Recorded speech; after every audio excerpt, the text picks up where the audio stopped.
So at first we didn't think it was going to be a meeting. The meeting was canceled. I'll read you guys the note that all of us received on the internet. No quorum for tonight's board meeting due to safety concerns. We regret to inform that the public and media that there will be no quorum, will not be a quorum at tonight's scheduled board meeting for today.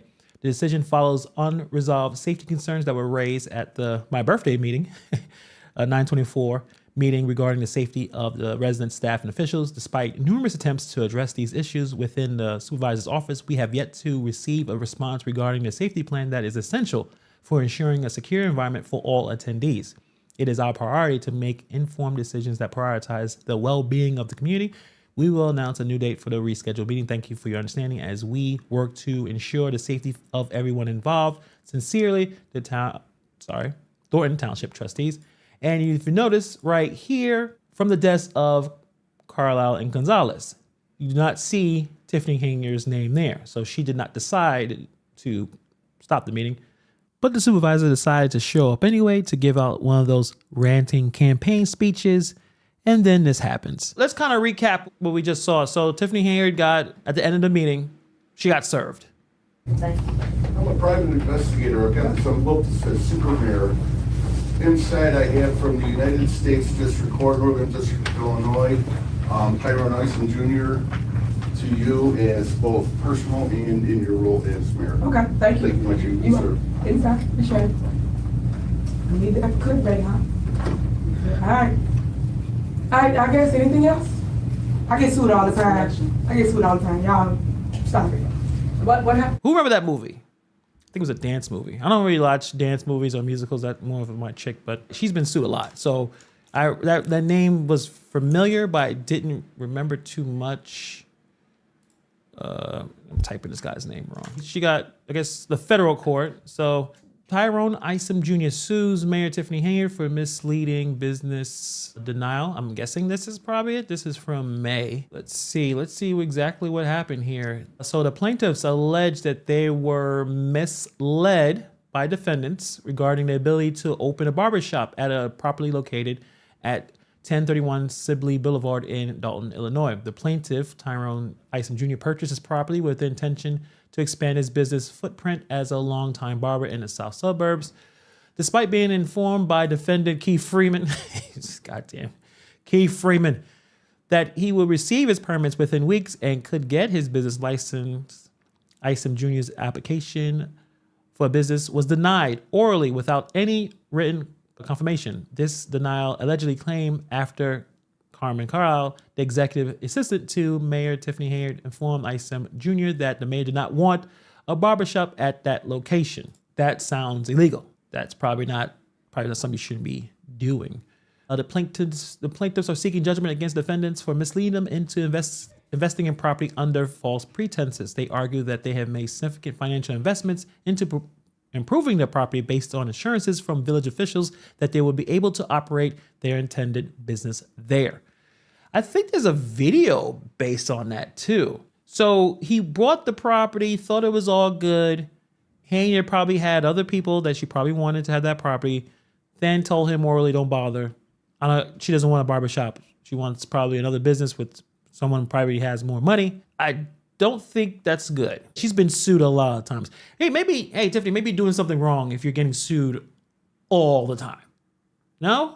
Like maybe your way of handling your business as the supervisor, as the mayor, you're getting sued too many times. Maybe it's time to sit back and realize, hey, I'm doing something wrong here. I think there's a video based on this too. After presiding over the brief 15-minute meeting, Tiffany Henyard quickly left, ignoring our questions on the way out.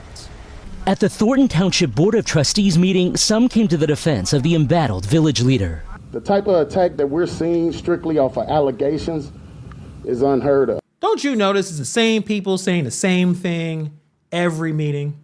Same people saying the same thing, like they're following the script, or you just run out of things to say, so you just keep saying the same thing. He just said that. How long ago that video was? Hold on, how long was that video? 5 months ago. She's under attack. Everyone's under attack. Look at, I guess, her guy right here putting the camera. What a guy. This was Henyard's first public meeting after sources say the FBI on Friday served subpoenas at Dalton Village Hall for personnel and business records. And after Dalton Village Administrator Keith Freeman was indicted last week on a federal bankruptcy fraud charge. Stop having one-sided narrative because it is not the truth. It's only one-sided, and it's a shame that the media comes out and they only show negative things. She says the same thing every meeting. That was verbatim 5 months ago. She just said that 10 minutes ago. Verbatim. Like, it's the same. It's the same words. Like, I'm under attack. You guys you're not trying to control the narrative. Crazy. Seconds after adjourning the meeting, Henyard was gone. Mayor Henyard, you have a minute to talk to ABC 7 about the FBI investigation. Mayor? Henyard is named alongside Dalton Village trustee Andrew Holmes in a sexual assault lawsuit filed by a Dalton police officer who was a member of Henyard's security detail, as well as a woman who used to work for the mayor. And now a new lawsuit alleges Dalton officials gave a barbershop owner the runaround in improperly denying a business license. I was just chasing my tail. And as I'm chasing my tail, my finances were wearing thin. Tyrone Isom Jr. says he worked with the village to purchase and renovate this building, only to be told his license was denied by Mayor Henyard. The complaint alleging a policy of choosing and denying applicants for financial and political reasons. Everything Mr. Isom was doing was within the parameters of the law. And for whatever reason, which we'll ultimately find out, Mayor Henyard said, nope. This evening, a representative for the village of Dalton declined to comment on that lawsuit. So this meeting was held this was not a meeting. This was a town hall because there was an absence of a quorum. They didn't have Trustee Carlisle, didn't have Trustee Gonzalez, and Trustee Jerry Jones resigned. You can start speculating on why did he resign, but let's just talk about what happened a few minutes ago. So the board could not conduct any official business. So Henyard used this opportunity to address the audience without oppositions from the trustees. And I'm beginning to think, and this is just my opinion, you guys let me know in the chat, I don't think letting her talk without any counter argument is not a good idea. I just want to make sure you understand that. You have a lot of imposters that is claiming to represent this township. I'm telling you right now, please stop before I sue. You do not represent Thornton Township in no shape, form, or manner. Do not send nothing out, no correspondence, no anything saying that you represent this body, because you do not. So if you get that, and I'm telling the news of this, or anybody that's looking in the public eye, no, that individual do not represent this township. So please, stop. You will be hearing from our lawyer. As it relates to safety issues. Because as you notice in that group, it was an all pro-Tiffany group. Not one person said anything, spoke out against her. And I'm not saying that people need to have arguments back and forth, but I think as she tries to get reelected for supervising, even mayor, when you are allowing her to have cameras, the media showed up. We're all here. People that she's talking to are the seniors, the people who need those services, the people who are going to go out to vote. You gave her 25 minutes of her just talking, and no one had anything negative to say. There was no counter argument to anything. And the thing is, when she doesn't like the other meetings, is when Gonzalez says he counters, and Trustee Carlisle, she counters. Even Jerry Jones, before he left, had some level of, you know what, you're saying this, but A, B, and C. This allows her to control the narrative without any challenges. This lack of a counter voice works in her favor, whether you like it or not. This is politically, in terms of public perception, within the township. I don't think this works to us, but we're not voting. Most of us do not live in a township. We're not voting. So yeah, we can look at this and be able to figure this out, but she's talking to her audience that likes that big bingo, wants the toy drives, wants all, Kiki Y and all this stuff coming to their area. This positions herself as someone that's taking action while other people fail to show up. And I understand why they decided not to show up, but then she throws out the idea, well, the reason why they decided not to show up is not because of safety concerns, right? Because that's what Henyard talked about in the beginning. She focused heavily on the public safety throughout the meeting. She claims that it's always been her top priority. So I just want to clear it up for those that keep lying about we didn't have any safety measures. I'm gonna have Keith Price speak to that. He was the person that handled the safety issues. We have it in writing for the news. If anybody wants it, we can give you a copy of it so you can take it with you and you can clear up the misleading information that the imposter has gave you. We had correspondence with the actual security company, and they gave several different layouts. The main thing was to make sure all doors were covered so no one could go up and let somebody in after coming through the main entrance door and being warned. So we did take those matters seriously and started working on them immediately. If many of you remember, the supervisor had concerns about safety because there was a lot of attacks on her. I do understand what these people are talking about when they say, you know, there's safety concerns. Now, a lot of these township meetings do tend to get a little crazy. Does the supervisor have an alternative to getting a whack of the snout? Not if she continues to act like an animal, convinced that she can outrun her captors. I wish to remind the supervisor that you are constituents of my You are not born with it. On the contrary, every trustee are entitled to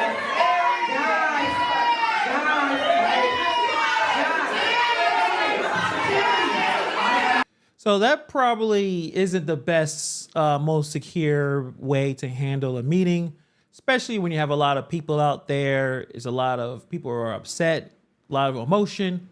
You need your security to not only de-escalate, but already have like a sixth sense on, oh, this is about to go left. So jump in before things go crazy.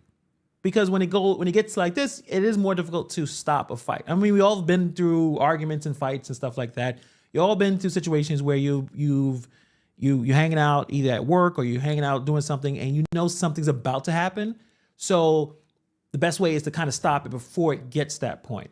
So immediately when I think it was Dots that first approached Paul, that should have been the first moment to tell Dots to sit down. And then someone else approaches and it kind of goes all over the place. She has referred to previous meetings where safety measures such as using security firms and metal detectors were implemented.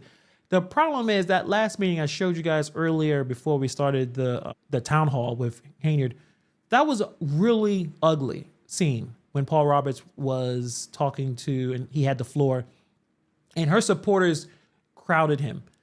Now the dude that usually handles the meetings, he showed up today, but he wasn't there last week. He probably had a day off. The security apparatus they had on September 24th was not sufficient.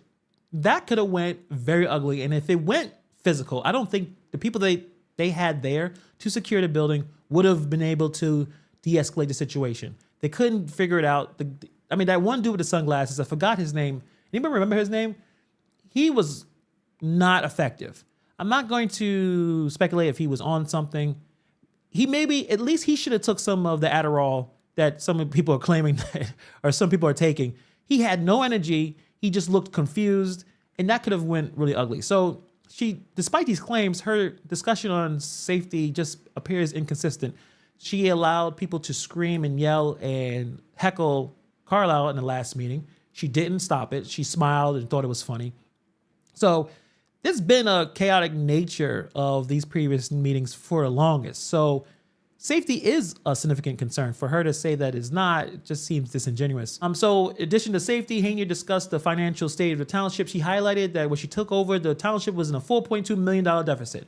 I have no idea if that's true or not. Now, it allegedly holds a surplus of $9 million. Again, if anyone has those documents that she was talking about, that she said they're available to take the audit from John Kasperik, I think is a CPA there, please email it to me, h@hannibalishungry.com.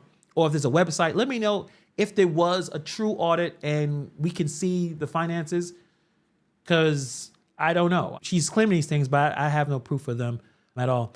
She praised her administration handling of the finances, but again, the exact details of the this budget is just not clear. And the weirdest thing is Mr. Hunt, Robert Hunt, the township's CPA, he's an accountant. Henyard likes to talk about that. He didn't know the numbers about the exact amount of the surplus. As I always state, and as I stated in the past, when I became the supervisor, you guys had a and don't quote me, about 4.5, Robert, or $4.2 million deficit. And since taking over, currently now we at a 9.8, 9.8, 9 point what? I don't have that report in front of me. Okay, so it's around 9 point something $1 million surplus here in Thornton Township. In my opinion, and I hate numbers. I'm not a big numbers guy, but if I was a CPA and I know that my administration has been getting beat up on the idea that they're spending the money, that they're being irresponsible, they're stealing, all these accusations, the man couldn't tell us exactly how much money the surplus was. I thought that was weird. We guys think. I thought that was a bit odd. I think you should know that. You should know how much money, you should have that figure in your head. At least the surplus. You should know how much your township is in the green. It was like, I don't know. Ms. Ross said he didn't want to say. Either he's lying or scared. Yeah, I thought it was weird. What was the point? Why? You should have that number. So despite Henyard's optimism, again, his unchecked optimism, no one had any counter arguments because they weren't there. The fact that the board has yet to pass a budget leaves many questions about the township actual financial standing. So she also talked about property tax refunds, explaining her plan to return funds to homeowners as a response to the high property taxes in the area. She attributes these tax increases to various entities such as the school boards in the Park District. And she's positioning herself as someone looking to ease the financial burden on the residents. Again, that's great politically.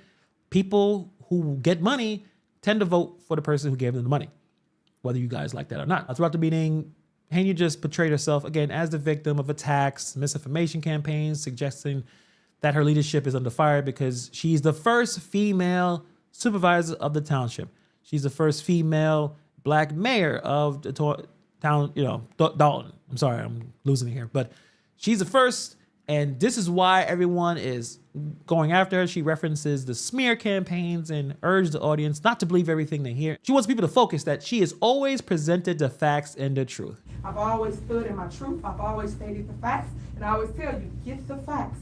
Stop believing everything you hear. Because at this moment, I know one of my lawyers, I've always told you guys, I am under attack. Whether you want to believe it or not. I am the first female to hold this position, which is the largest township in the state of Illinois. I fulfill Frank Zuccarelli's shoes.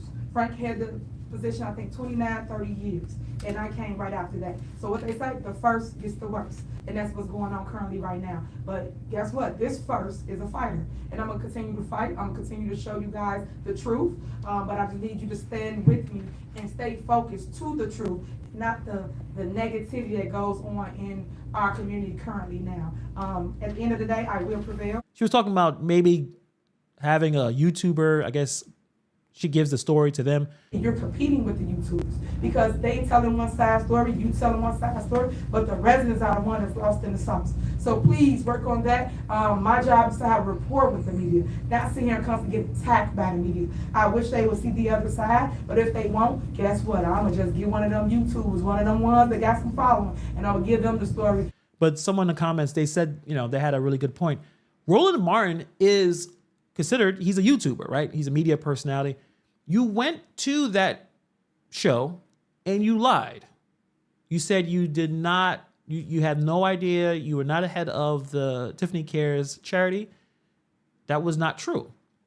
So, I mean, I would love for her to go to a YouTuber. She would have to find someone that would allow her to say whatever she wanted to say. The major YouTubers, Pink Book Lessons, I don't think she does interviews. She's not going to go to Nate the Lawyer. It's just not, it would not go well. It would not bode well for her to go to Nate the Lawyer. He's too smart. It's just not going to work. Maybe someone who doesn't know what's going on. Maybe someone has no idea what's happening. Maybe she can go to that and have like a softball meeting. But yeah, I don't see it. So again, this meeting was not officially sanctioned because of a lack of quorum. just became a platform for Henyard to deliver her perspective without facing any opposition. It was a pro-Henyard crowd in the audience. Keith Price apparently is the authority on safety. The food pantry director that's being sued by the trustee that just resigned, and we'll go into that right after this. So how someone does the directory of the food is also handling the security? Those are two different departments, two different things. And all of a sudden, Keith Price, and again, it's too easy to make jokes about this, but Keith Price being the man that is in charge of the security, I mean, the jokes write themselves. I don't have to get into it. So again, this is the absence of the other board members, the financial transparency concerns, the chaotic nature of the recent these meetings just raise a lot of questions about, again, the future of the township under her leadership. It just gets more chaotic as we go along here. Let's get into the Jerry Jones. So Jerry Jones resigned. At first, he was a rubber stamp vote for Henyard, and then things started to change. He started to question some things. He started to stand up a little bit, and then it got to a point where Henyard didn't have the same control, which is complete opposite in Dalton, which she has not had a lot of control over there. She had that control for quite a while until things started to break apart, and now things are a bit fragmented. So Jerry Jones, he was starting to turn it around, and for some reason right now, is this one of the reasons why he decided to quit? His son worked for the township for almost 10 years and was threatened by Keith Price. Actually, I have part of that in a video. We could play it. I mean, I can't stand seeing myself or hearing myself talk, but maybe I'll play it, just a portion of it, so you guys can see what I'm talking about. However, after learning that Jones had filed a complaint with Illinois OSHA, the mistreatment from Price towards Jones intensified. On or about February 1st, 2023, while working at the food pantry, Price threatened Jones by stating something to the effect of, if he wanted to go, quote unquote, outside, and then he was going to, quote unquote, beat him up, an interaction that was witnessed by other pantry workers. Additionally, after finding the mice infestation in the food pantry to Illinois OSHA, Jones was denied the ability to work overtime by Price, while others were given overtime. Despite the fact in the past, Jones was given overtime opportunities. On other occasions, after filing his complaint with Illinois OSHA, Price would scream at Jones in front of other pantry workers and clients. On and about April 3rd, 2023, after fearing for his safety and being unable to endure any mistreatment from Price any longer, Jones quit the food pantry. So basically, if there is a lawsuit that's against the township and you're a trustee for a township, can you stay on the board, or eventually you have to step down? Obviously, this has been going on for quite a while. That could be it. It could be more issues as well. I know there's some allegations about certain things that Jerry Jones has done in the past. I haven't seen any paperwork on that. It's some, when you compare it to Andrew Holmes, there was an investigation on what he was alleged to be doing, but in terms of Jerry Jones, I didn't see any of that. Let me know if you have any information. You can send that to me. So it was a very hostile working environment. I mean, as you see the township, you see the meetings, you see how some of the employees, you see William Moore, township employee, hanging out in Dalton. There's a lot of intimidation. There's a lot of weird, creepy vibes and behaviors that some of these people are doing. So, and again, Gerald Jones is not the only past employee that is suing Tiffany Henyard. There's multiple. Months ago, I had an interview with Sandra Tracy. She was head of HR. She's suing. So it's a lot of people who did not appreciate Stephanie Wiedemann. She was fired. As soon as Tiffany Henyard came on board, she decided to clean house. And a lot of things were done in ways that, again, that's why people are suing her. So